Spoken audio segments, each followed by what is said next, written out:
হঠাৎ পিছন থেকে একটি মিষ্টি মহিলা কণ্ঠ ভেসে এলো।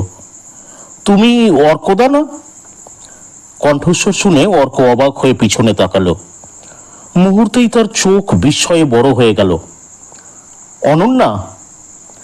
প্রায় 5-7 বছর পর হঠাৎ এভাবে দেখা হয়ে যাবে কেউই ভাবেনি। অনন্যাও মুচকি হেসে বলল, এতদিন পরে চিনতে পারলে?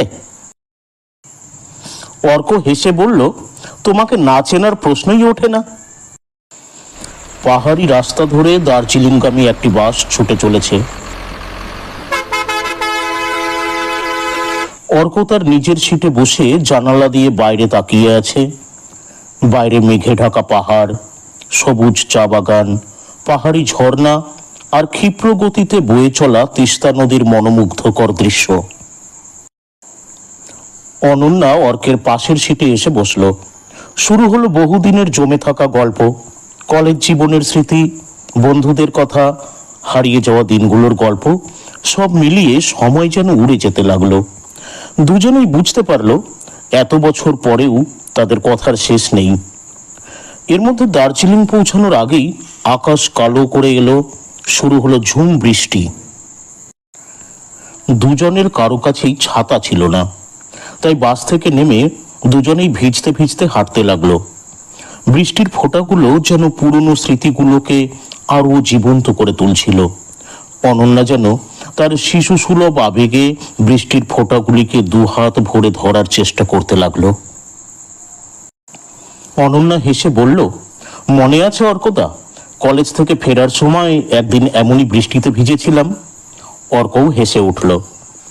আর তোমার জন্যে সেদিন আমি স্যারদের কাছে বকা খেয়েছিলাম। দুজনেই হেসে উঠল। কথা বলতে বলতে কখন যে অনন্যার বাড়ির সামনে এসে পৌঁছেছে তারা দুজনেই বুঝতে পারল না। অনন্যা বলল, ভিতরে এসো। অর্ক মাথা নেড়ে বলল, আজ না, আরেক দিন। আরে এসো তো। অনন্যা তার বাবা মায়ের সাথে অর্কর পরিচয় করিয়ে দেয়। অনন্যার বাবা বললেন, বসো বাবা, ওই সোফাতে বসো। অর্ক মুচকি হেসে বলল, আজ নয় আঙ্কেল, ভেজা গায়ে আছি, আজ বাড়ি চলি। অনন্যার মা বললেন, তবে অন্য একদিন সময় করে এসো কিন্তু বাবা। ঠিক আছে, ঠিক আছে কাকিমা, অবশ্যই আসবো, বলে সে ঘর থেকে বেরিয়ে গেল। অনন্যা দরজার কাছে দাঁড়িয়ে মিষ্টি হাসির সাথে বিদায় জানালো। সেদিন রাতটা তার অদ্ভুতভাবে কেটে গেল। অনন্যারও তাই।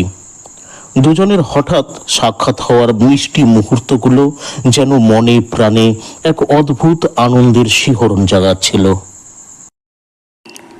দিন কয়েক পরের ঘটনা। বাজারের থলে হাতে সবজির বাজার করছিল অনন্যার বাবা, সাথে অনন্যাও ছিল। হঠাৎ করে খুব অসুস্থ বোধ করেন তিনি বসে পড়েন। পাশের দোকানদার বসার জন্য একটি টুল দেয়। অনন্যা ভীত ও কিংকর্তব্য বিমূঢ় হয়ে পড়ে। সে আশেপাশের লোকেদের থেকে সহযোগিতা চাইতে থাকে। সৌভাগ্যবশত সেই বাজারে সে সময় অর্কও ছিল। বিষয়টি লক্ষ্য করে সে ছুটে আসে। তাকে দেখে অনন্যা আশ্বস্ত হয়। অর্ক তাড়াতাড়ি করে একটা টোটোর ব্যবস্থা করে। তারপর কাছাকাছি একটি ডাক্তারের চেম্বারে ডাক্তার দেখিয়ে অর্ক তাদের বাড়ির উদ্দেশ্যে রওনা করে দেয়। সেদিন সন্ধ্যায় অর্ক আবার অনন্যাদের বাড়িতে গেল অনন্যার বাবার খোঁজ নিতে। দরজা খুলে মুচকি হেসে অনন্যা বলল, ভিতরে এসো অর্কদা, বাবা এখন অনেকটাই ভালো আছে। ড্রয়িং রুমে বসে চা এলো। গরম চায়ের কাপ হাতে নিয়ে শুরু হলো গল্প। অনন্যার বাবা জিজ্ঞেস করলেন, তা অর্ক, এখন কি করছো? অর্ক হেসে উত্তর দিল, আমি ফরেস্ট ডিপার্টমেন্টে ফরেস্ট অফিসার হিসেবে কাজ করি। কথাটা শুনে সবাই খুব খুশি হলো। অনন্যার বাবা বললেন, খুব ভালো, খুব ভালো, নিজের যোগ্যতায় এত বড় জায়গায় পৌঁছেছ, সত্যিই গর্বের বিষয়। গল্প এগিয়ে চলছিল। হঠাৎ কথার মাঝখানে অনন্যার মা বললেন, আসলে অনন্যার বিয়েটাও শিগগির দিতে হবে। সব ঠিকঠাক হয়েই আছে, আগামী অঘ্রাণের 14 তারিখে বিয়ে। মুহূর্তে কেন যেন একটা বিরাট আঘাতে মলিন হয়ে গেল অর্কর মুখটা। কিন্তু পর মুহূর্তেই নিজেকে সামলে নিয়ে অর্ক বলল, বাহ, খুব খুশির খবর তো। কিন্তু অনন্যা, তুমি আমাকে এত বড় খুশির খবরটা জানাওনি কেন? ও, বুঝেছি, বিয়েতে আমাকে হয়তো নেমন্তন্ন করবে না, তাই তো? অনন্যা কিছুক্ষণ চুপ করে থেকে হঠাৎ উঠে পাশের ঘরে চলে গেল। দরজার আড়ালে দাঁড়িয়ে থেকে সবার অলক্ষ্যে নিজের চোখের জলকে আড়াল করার চেষ্টা করল। অনন্যার মা একটা বেশ সুপুরুষ ছেলের ছবি এনে অর্ককে দেখালো। এই যে বাবা, এই ছেলে। অর্ক বলল, বাহ, বেশ সুন্দর দেখতে তো। অনন্যার বাবা বললেন, ছেলের বাবার 3টে কাঠচেরাই ও প্লাই মিল আছে, 2টো বড় বড় রাইস মিল আছে, এছাড়া শহরে গ্রামে মিলে প্রচুর প্রপার্টিও আছে। অর্ক জানতে চাইল, কি নাম ছেলের বাবার? ছেলের বাবার নাম সমরেশ মজুমদার। এদিকে তাকে প্রায় সকলেই চেনে, একসময় এখানকার এমএলএ ছিলেন। অর্ক বলে উঠল, তাহলে ছেলের নাম সমরেন্দ্র মজুমদার, ডাকনাম বিট্টু, তাই তো? অনন্যার মা জিজ্ঞেস করলেন, তুমিও ছেলেকে চেনো নাকি? অর্ক বলল, না, চিনি না, সম্মুখ পরিচয় নেই, তবে নাম শুনেছি। বাকিটুকু অর্ক আর বলল না, চেপে গেল। এই সমরেশ মজুমদারের ছেলে বিট্টু এখানকার ফরেস্টের কাঠের চোরা কারবারিদের ডন।